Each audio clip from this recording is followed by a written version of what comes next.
Welcome to another edition of Talk City Greensboro, produced by GTN, featuring interviews and events happening around town. It's an easy way to stay in the know while you're on the go. Subscribe to Talk City on iTunes, Pandora, and SoundCloud so you can keep up with what is going on in Greensboro city government and beyond. I'm your host today, Rodney Dawson, and today I am met by people in uniform. All right, I always like to see I'm fire service. Very nice. Okay.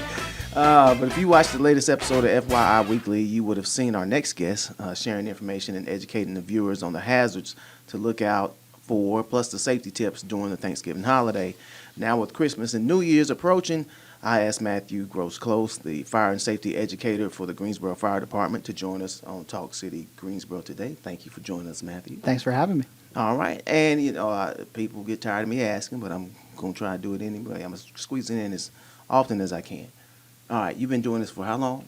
So I've been in this role for 2 years, but I've been involved in the fire service for over 20. For over 20 years. Mm-hmm. Was it a family member? Absolutely. Was it a television show? What was it? I've heard the term fire service in a baby bottle used here within our department, but a lot of times it's a family tradition. My father was involved in the fire service for over 50 years. He just gave it up a couple of years ago. Okay. There are pictures of me sitting on the front bumper of fire trucks as young as a year and a half, 2 years old. My brother is also a firefighter as well. Do you have any children? Not yet. All right, but one day I'm sure they'll be involved too. Okay.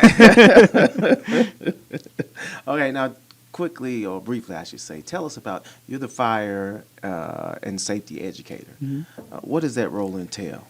I essentially educate vulnerable populations, we'll say, those under the age of 18 and over the age of 65. We do everything from preschool-aged children up to senior citizens. So our My Friend the Firefighter program encompasses going out and getting kids familiar with firefighters and letting them know that it's still the same friendly face underneath all that gear.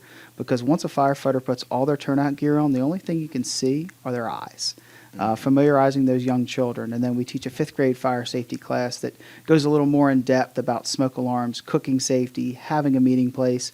And then our senior citizen population are the ones that are more prone for slips, trips, and falls. It's our number one medical-related call that we respond to. Okay. Keeping those folks safe within their homes, especially. You have a lot of seniors that stay at home maybe by themselves, kind of safeguarding things so they're not tripping over rugs, falling in the bathroom, and stuff of that nature. So.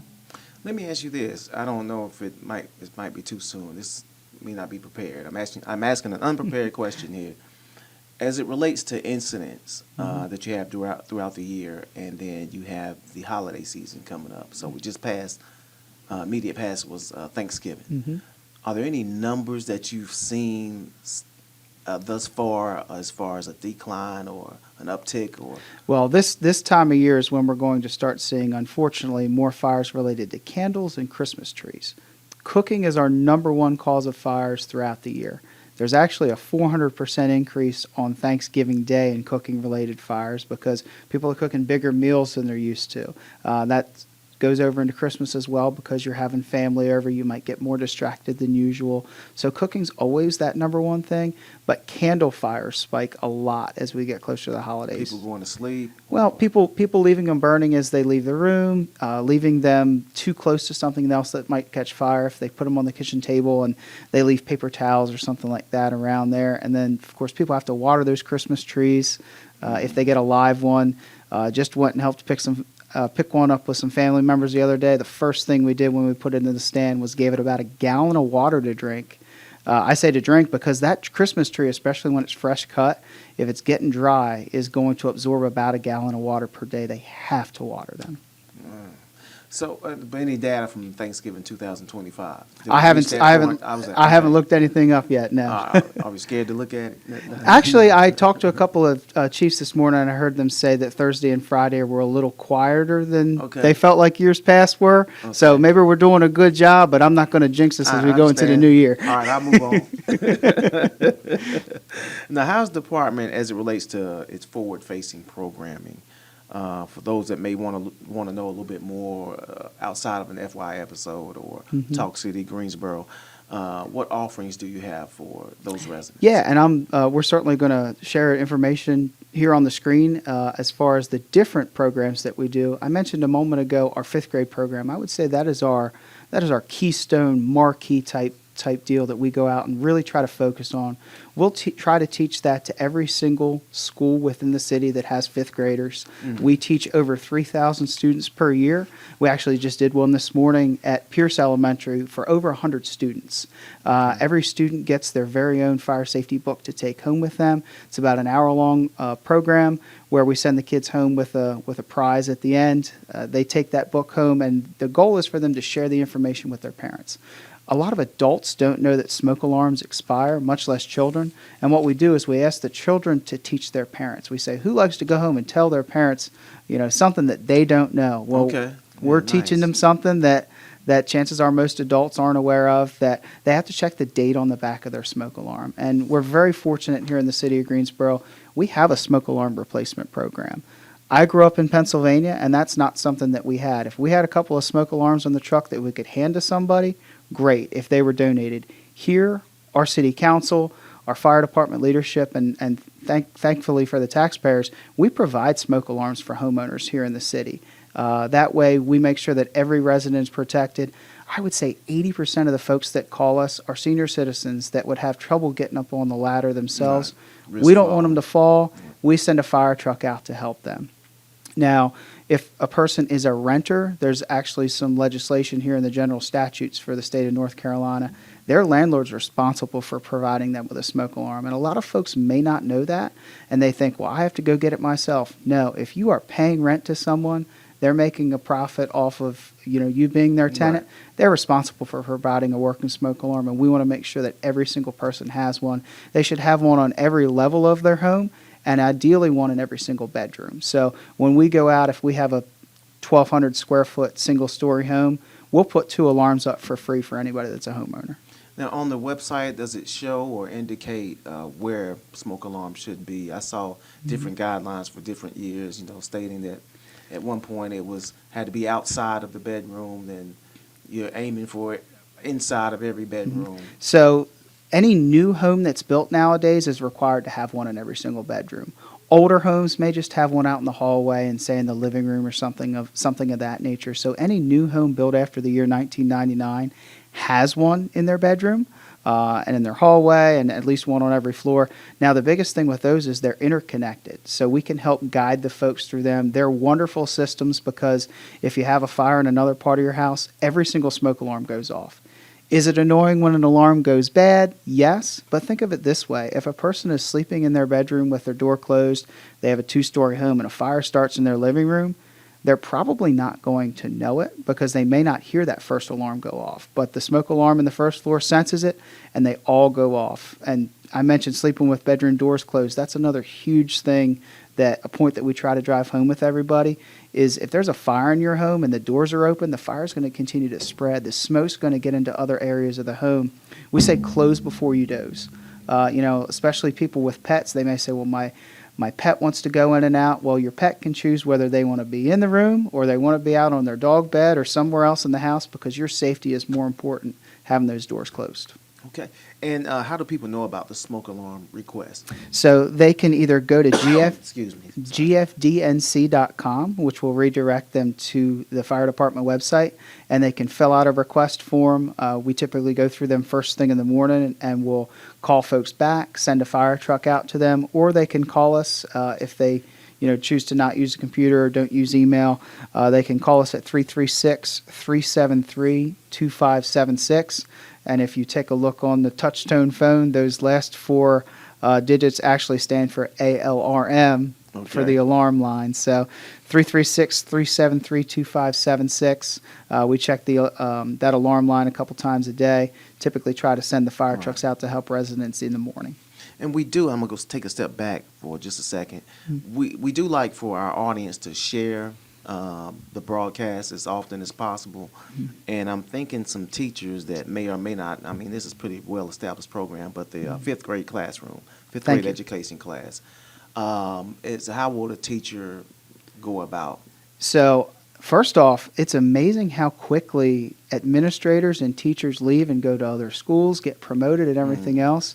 I manage kind of a homemade database of those that we've talked to in the past, and then I realized that somebody retired or somebody moved Right. on. So we do have a good partnership with their community relations folks that will share some with them.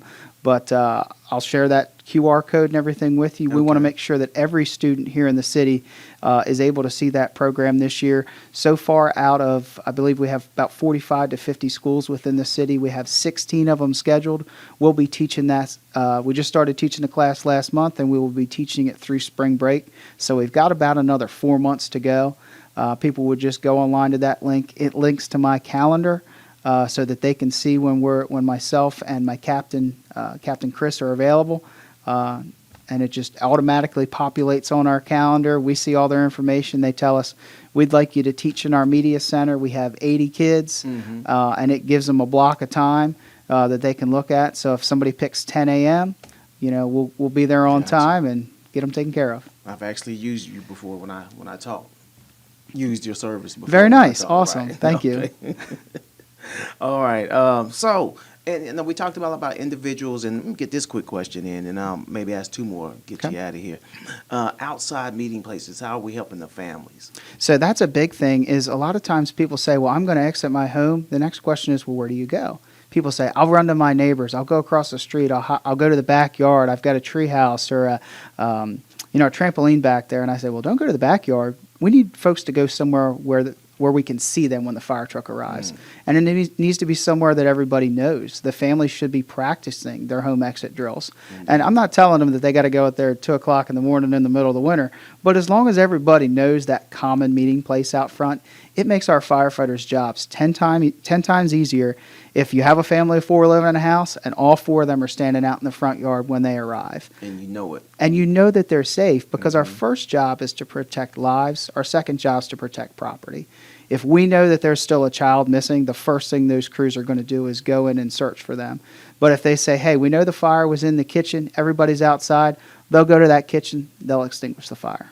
All right. Well, let me ask you this while we got you here. We got as we mentioned before, the holidays coming up. The season Yeah. is not over. What can you suggest, any kind of guidance that you can give or provide to our listeners and our viewers as it relates to safety tips, best practices for the holidays? Definitely reiterating if you have a Christmas tree, making sure that it stays watered. I would never suggest any kind of live candles close to anything flammable, especially a tree.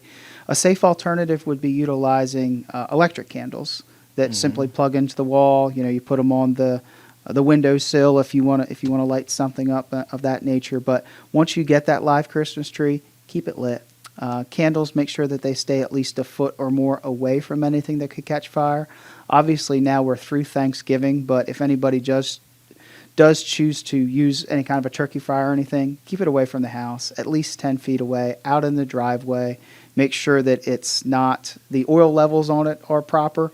You never want to put a frozen turkey in there, have it expand and have the oil spill over or anything Right. of that nature. So, and then just general cooking practices as far as setting a timer, staying in the kitchen, making sure if there is something that, starts to smoke or have an issue in the oven, don't open the oven and give it more air and let the smoke get into your home. Turn it off, keep the door shut, dial 911. We'll come out and our crews will check it with one of their thermal imaging cameras. And if need be, they can run a fan to get any extra smoke out of the house. But the worst thing they can do is give that fire more air. Settle an argument between my wife and I. I'm a candle guy. Mm-hmm. When the flame is a little too high, Yeah. best practice, go ahead and blow it out, or Well, trust it shouldn't be too high if it's down within the glass and everything. Do you have one that's within glass or one that's... It's within glass, but it exceeds the glass. It exceeds the Yeah, glass. You yeah. could cut that wick down a little bit Okay. too, or just make sure it stays in the middle of the table. I kind of have a little glass display that's maybe 4 by 4 inches, and if I were to burn a candle in my kitchen, I would put it on that. I would put nothing else around it, and I wouldn't leave it burning when I leave the area. See, if I got a tip from that, I learned something. There we go. Others can too. Preventing fires one person at a time. Well, Matt, we can't have you here every day, so we're going to ask you if you can come back as All right. often as you're able to, and especially when you have your events coming up. I know you got 2 Yes. that are yearly, and got one coming up in June, so hopefully you can come back and we can talk about that.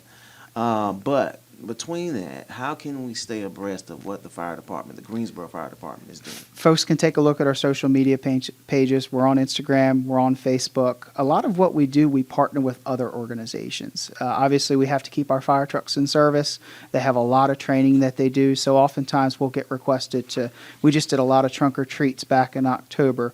We get requested for church events and activities and community centers. We'll send a fire truck out for about an hour, leave it on display for the children, and things of that nature. We do a lot of partnerships. Okay. Yeah.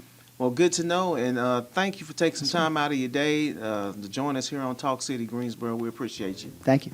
All right, Matthew Groseclose, Fire and Safety Educator with the Greensboro Fire Department. Thank you for chatting with us on Talk City Greensboro. You too can re-listen to this episode on this very YouTube channel for the City of Greensboro, and you can stay tuned in weekly by subscribing to Talk City Greensboro on iTunes, Pandora, and don't forget you can download Talk City from SoundCloud. That's it for this week. Thank you for tuning in. Be sure to watch GTN, your official source for news and information about the City of Greensboro. GTN is available on Spectrum Channel 13, AT&T UVerse Channel 99, and Lumos 31. GTN also streams live on Roku and the city's website at greensboro-nc.gov.